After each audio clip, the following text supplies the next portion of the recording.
Welcome back for some Black art history. And today I want to introduce you to Miss Edmonia Lewis.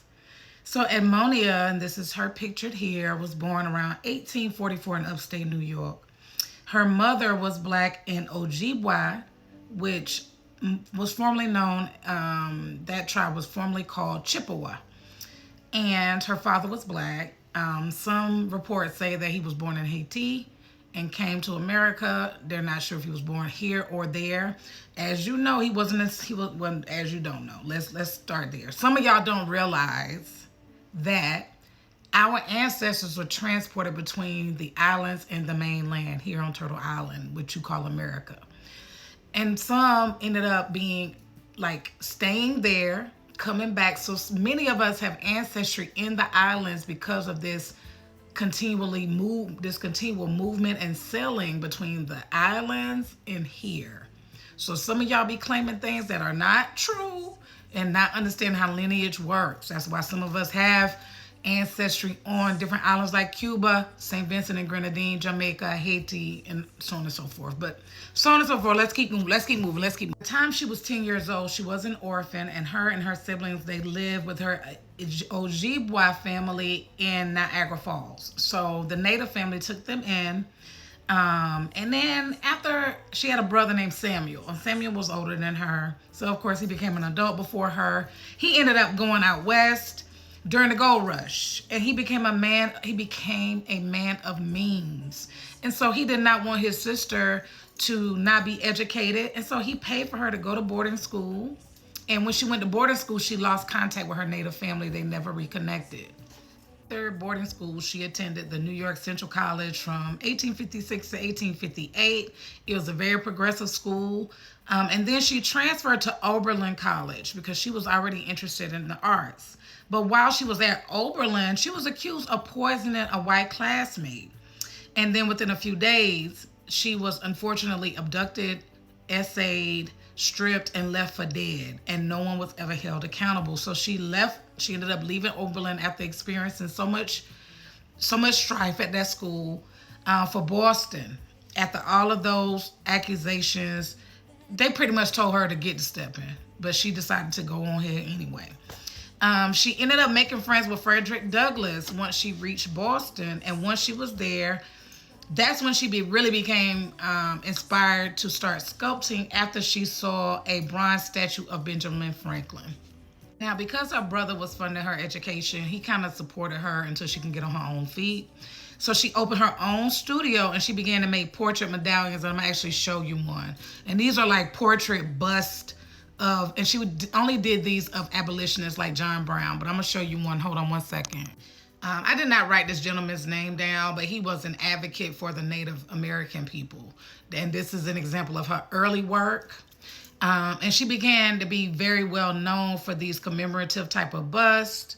One of them in particular, one of her most famous ones was one of Robert Gould Shaw, who was an adored white commander of the Black 54th Regiment in the Civil War.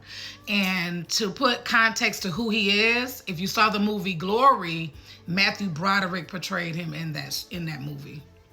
So Edmonia continued to grind it out, and then she was doing a lot of work around abolition. She even taught formerly enslaved people how to read and things like that, but she started to get a lot of backlash from, surprisingly but not surprisingly, white liberals. So she decided to go to Italy. She arrived in Rome around 1866, and she lived there for like 20 years, and she was traveling back and forth doing exhibitions during this time. One of her sculptures is called Hiawatha's Marriage.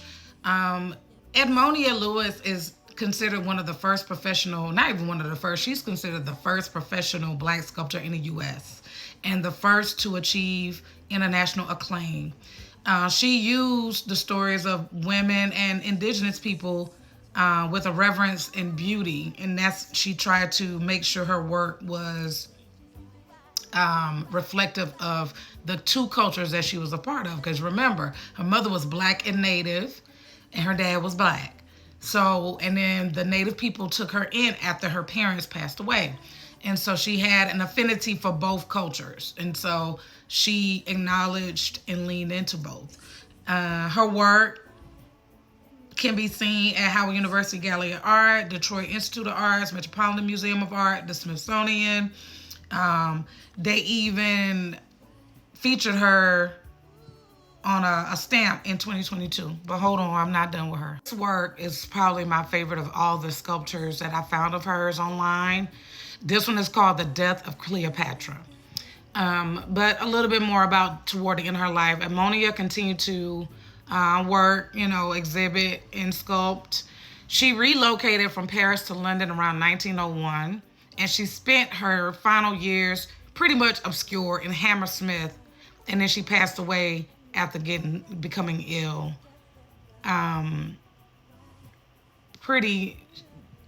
Not very old. She was 63 when she passed away. But her work is great. I'm going to show you one more. Now, this piece is one of her more famous pieces as well. It is called Forever Free, and it depicts a Black man and woman emerging from the bonds of slavery. Edmonia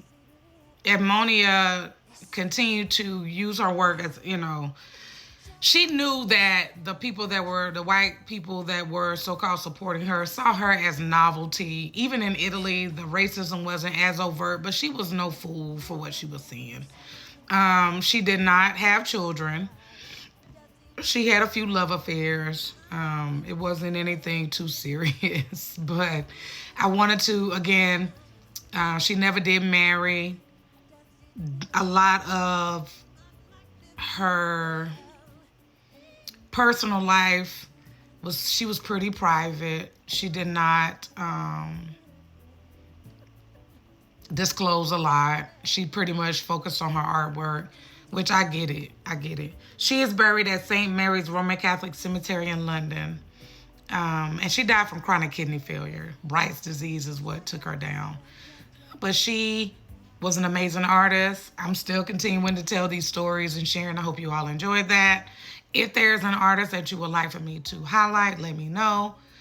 I like to do the research. It teaches me and it keeps me encouraged as a visual artist. Some of y'all know I started sculpting last year. I'm nowhere on this level as of yet, but we're striving. We're always striving.